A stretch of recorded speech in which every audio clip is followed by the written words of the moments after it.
أعوذ بالله من الشيطان الرجيم. بسم الله الرحمن الرحيم. الحمد لله رب العالمين. الصلاة والسلام على رسول الله محمد وآله وصحبه أجمعين. Ассаламу алейкум ва рахматуллахи ва баракатуху.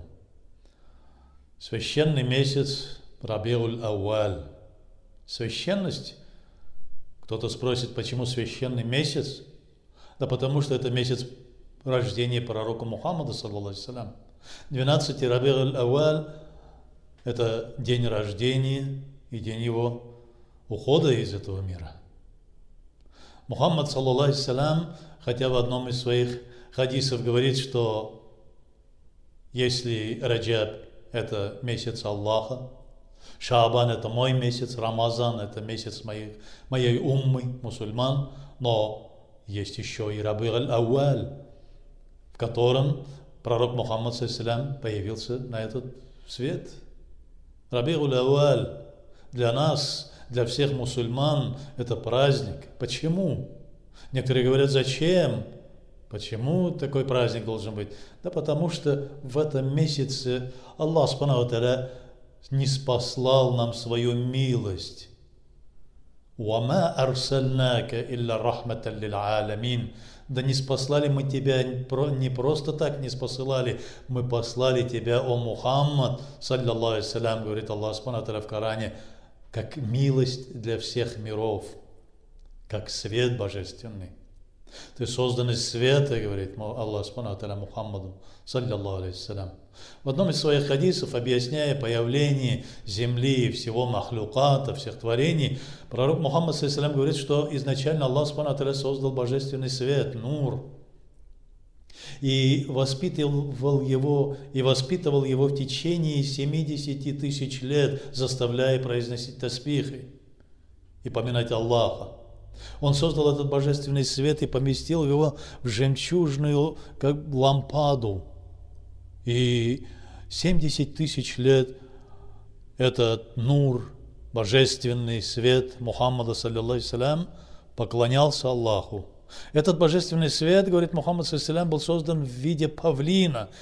Это для того, чтобы мы понимали, какой же он был, какой же образ у него был, для того, чтобы нам стало более понятно. Он говорит, это было типа самой красивой птицы, самого красивого махлюката в виде павлина.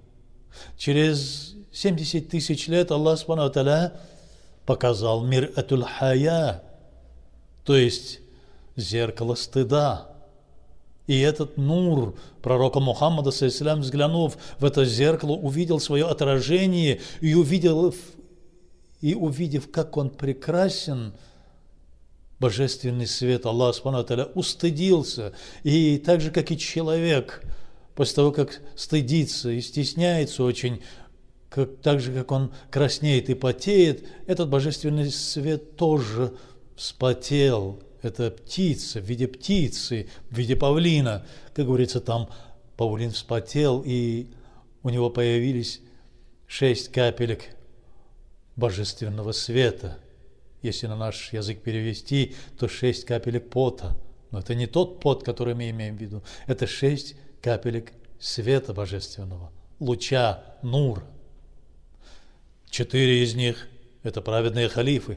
Абу Бакр ас-Сиддик, Умар ибн Хаттаб, Усман ибн Аффан, Гали ибн Абу Талиб. Одна капелька этого божественного света – роза, и вторая – ресинка, говорит Мухаммад саллаллаху алейхи ва саллям. После этого, вися на древе шаджаратуль якин, на древе истины, Аллах Субхану ва Тааля заставил эту птицу, этот нур, этот божественный свет Мухаммада, саллаллаху алейхи ва саллям, поминать его, возвеличивать его еще несколько тысяч лет, как говорится, около 40 тысяч лет. И после этого еще раз взглянул своим божественным взглядом на этот божественный свет свой, нур, и опять устыдился этот свет, этот павлин, и опять вспотел, и из капелек этого пота, в кавычках, из капелек этого божественного света появились души, пророков, души истину веровавших. И из этого божественного света Аллах Субхану ва Тааля начал создавать творение из капелек этого божественного света. Созданы были ангелы, созданы были все творения. Из-за этого мы говорим, что Мухаммад, саллаллаху алейхи во время вознесения к Аллаху, когда Джабраил, алейхиссалям, остановился у Сидрат аль-Мунтаха и сказал: «О Мухаммад, я дальше не могу пойти, потому что я не выдержу взгляда, божественного взгляда всевеликого Аллаха, потому что этот божественный свет всевеликого Аллаха, величайший свет, и только свет, нур, божественный свет только может это выдержать». Из-за этого мы говорим, что Мухаммад саллаллаху изначально был создан из божественного света, из нура Аллаха. Из-за этого он смог пересечь Сидратуль Мунтаха и остановился на расстоянии 2 луков. И имел беседу с Аллахом. И Аллах вменил ему в обязанность 5-кратный намаз. И вменил еще то, что пророк Мухаммад саллаллаху пришел, с чем пришел к нам в мир и повел за собой свою умму. Мухаммад саллаллаху изначально был создан из божественного света. Мы его неоднократно повторяем, потому что после этого Аллах Субхану ва Тааля поместил этот божественный свет на лбу у Адама, алейхиссалям. И когда Адам говорит: «Почему, о Аллах, передо мной собирается такое большое количество ангелов, и они все постоянно совершают саджда, мешая даже ходить», как рассказывается в истории пророка, Аллах Субхану ва Тааля после этого поместил его на спине Адама, алейхиссалям. После этого поместил на кончике указательного пальца. И, поднимая палец, Адам, алейхиссалям, показывал этот нур. Ла иляха илляллах. Нету никакого объекта поклонения, нету никакого божества, существа, вещи, идеи достойного поклонения, кроме как Аллаха. И о значении этого божественного света мы еще можем услышать, о том, что действительно был этот свет, услышать также в хадисах пророка Мухаммада саллаллаху, когда пророк родился, саллаллаху алейхи вассалям, его мать Амина сказала, что весь дом наполнился каким-то ярким светом. Вплоть до небес возвысился этот свет. В то время монахи, которые жили в Шаме или которые были в Йемене, они увидели этот свет и обозначили это в своих летописях, говоря, что в стороне Мекки до самых небес раскрылся какой-то свет и осветил все небеса, и стало светло, как днем, в той стороне Мекки, над Меккой. На той стороне, говорят эти аскеты, монахи. И в один день, как Мухаммад саллаллаху объясняет, опять-таки это мы берем из истории пророков, и все шайтаны увидели, что с неба, вплоть до 7-го неба, все небеса озарились божественным светом, и стало так ярко, они подбежали к своему Иблису и возвестили: там в Мекке что-то произошло, над Меккой, вплоть до 7-го свода небес, все озарилось, кричали они. После этого Иблис, ла'натуллахи алейхи, сильно заплакал и сказал: пришло мое время, пришло и ваше время. То есть наступил тот период, о котором Аллах Субхану ва Тааля сказал, что придет последний пророк, пророк судного дня, и после него не будут никакие пророки, не будут никаких пророков и не будут никаких посланников. После этого закончится посланническая и пророческая миссия. Настало время, говорит Иблис. До этого, как мы знаем, Иблис, ла'натуллахи алейхи, попросил у Аллаха, чтобы он оставил его до судного дня живущим на земле, чтобы он не умирал. И он обещался Аллаху, что будет сбивать рабов Аллаха. И Аллах Субхану ва Тааля говорил, что ты не сможешь сбить с пути моих праведных рабов, в которых присутствует божественный нур, божественный свет мой. И после этого Иблис, ла'натуллахи алейхи, всеми путями хотел как-нибудь уничтожить этого пророка. Потому что чем дольше время до судного дня, тем больше он будет жить на земле, и тем больше будет сбивать с пути праведных людей. Мухаммад, саллаллаху алейхи вплоть с самого начала, с самого рождения, Мухаммад, саллаллаху алейхи с самого рождения обращался к Аллаху со словами «уммати, уммати», то есть «умма моя, моя община». И когда он умирал в последний день, когда он был в комнате у матери правоверных Айши, ради Аллаху та'аля анха, опять обратился: «О Айша, как там моя умма?» И когда его подвели к двери, и он увидел, что Абу Бакр ас-Сиддик, стоя имамом, читает намаз, и все сахабы читают намаз, он говорит: моя умма спасена, моя умма на правильном пути. И со словами «моя умма», то есть ратуя за свою умму, он перешел из этого мира в мир иной. Он всегда старался за общину, за тех своих сподвижников, за всех мусульман. И не раз он говорил, что моя умма самая хорошая из всех общин.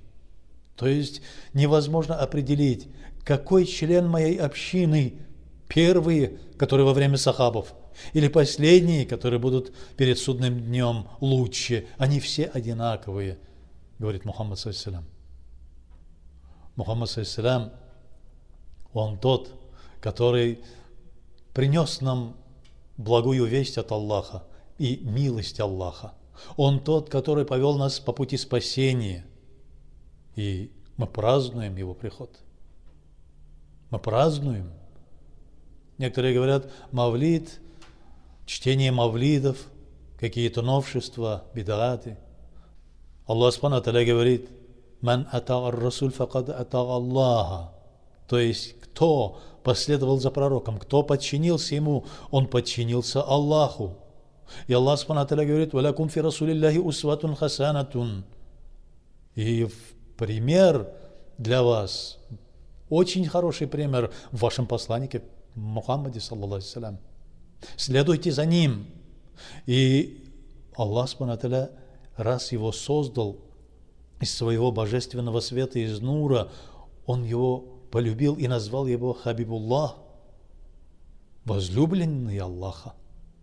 Если Ибрахим, алейхиссалям, был Халилуллах, друг Аллаха, если Муса, алейхиссалям, был Калимуллах, тот, который разговаривал с Аллахом, если Аиса, алейхиссалям, был Рухуллах, которому Аллах Субхану ва Тааля вдохнул жизнь из кладези души, так же, как он вдохнул эту душу в Адама, то Мухаммад, саллаллаху алейхи, Хабибуллах, возлюбленный Аллаха. И Аллах Субхану ва Тааля, обращаясь к Коране, говорит: «Куль, скажи, о Мухаммад, ин кунтум тухиббун Аллах фаттаби'уни, юхбибкум Аллах ва юслих лакум балакум». Скажи своей умме, о Мухаммад, если они хотят, твоя умма, если хочет, чтобы я их полюбил так же, как и тебя, скажи: последуйте за мной. Вы тоже будете возлюбленными Аллаха, и Аллах вас полюбит и исправит все ваши беды и несчастья, и не допустит никаких бед и несчастий. Мухаммад, саллаллаху родился в месяц Раби'уль Ауаль и ушел из этой жизни в месяц Раби'уль Ауаль. После того, как он вышел из Мекки, когда его преследовали мекканцы, мушрики, язычники, кафиры, он достиг Медины опять-таки в Раби'уль Ауаль, по некоторым версиям 12-го Раби'уль Ауаль. Так как же не праздновать этот день? Так как же не праздновать этот месяц? Некоторые говорят, зачем отдельно в один день собираться и читать какие-то стихи? Мухаммад, саллаллаху алейхи нам повелел, вменил нам в обязанность в хадисе, если мы вспомним: «О, моя умма, если вы сможете, то разговаривайте на чистом литературном языке». И он любил тех людей, которые разговаривают поэтически. Литературный язык – это поэтический язык. Из-за этого или в стихотворном виде, или в прозе мы читаем его жизнеописание. Есть и воздаем салаваты. Наш салават мы просим у Аллаха: Аллахумма салли аля сайидина Мухаммадин ва аля алихи ва сахбихи ва саллим. О Аллах, благослови Мухаммада, саллаллаху алейхи ва саллям, ниспошли на него свою милость. Некоторые говорят, что каждый день можно. Каждый день нужно восславлять Аллаха, пророка Мухаммада, саллаллаху алейхи ва саллям. Мы говорим тоже так же. Да, действительно, если есть силы, то есть очень много сборников салаватов. Инна Аллаху ва малаикатаху юсаллуна аля наби, я айюхаллазина аману саллу алейхи ва саллиму таслиман. Аллах Субхану ва Тааля постоянно, и его ангелы постоянно благословят Мухаммада, саллаллаху алейхи ва саллям, читают над ним салават. О уверовавшие, о община Мухаммеда, просите Аллаха, чтоб он воздал ему салаваты, чтоб он ниспослал ему милость. Просите, потому что наш салават – это дуа, мольба, а салават Аллаха – это его милость к пророку Мухаммаду, саллаллаху алейхи ва саллям. Если есть возможность, пожалуйста. Есть много сборников, книг, Далаиль Хайрат или другие, в которых собраны все салаваты, которые воздавали и сахабы, и табиины, и величайшие ученые. Это салаваты, это сборник салаватов, которыми благословляли, которым просили благословения у Аллаха пророку Мухаммаду, саллаллаху алейхи ва саллям. Некоторые говорят, что это придумано. Да хотя бы это придумано. Какие бы слова, красивые слова мы бы не нашли, мы бы полностью применили это по отношению к пророку Мухаммаду, саллаллаху алейхи ва саллям. Какие слова у нас, какие красивые, какие чувственные слова возникают в нашей душе. Все это относится к пророку Мухаммаду, саллаллаху алейхи ва саллям, потому что пока мы его не полюбим больше, чем свой нафс или своих родителей, больше, чем самих себя, пока мы не полюбим Мухаммада, саллаллаху алейхи ва саллям, мы не сможем быть истинно уверовавшими. Если мы полюбим Мухаммада, саллаллаху алейхи ва саллям, если мы будем следовать ему, если мы будем постоянно просить у Аллаха благословения, салаваты, воздавать салаваты Мухаммаду, саллаллаху алейхи ва саллям, если мы будем постоянно держаться за веру в Аллаха, за эту религию, которую нам принес Мухаммад, саллаллаху алейхи ва саллям, в виде своей сунны, то в судный день мы будем вместе с ним. Он своими благословенными руками даст нам чашу из источника Каусар. И будем вместе с ними в высших слоях рая созерцать лик Аллаха. Да ниспошлет Аллах на нас свою милость и всю свою благодать, и введет нас в рай вместе с пророком нашим Мухаммадом, саллаллаху алейхи ва саллям, и даст возможность созерцать величайший свой лик Всевышнего. Ассаламу алейкум ва рахматуллахи ва баракатуху.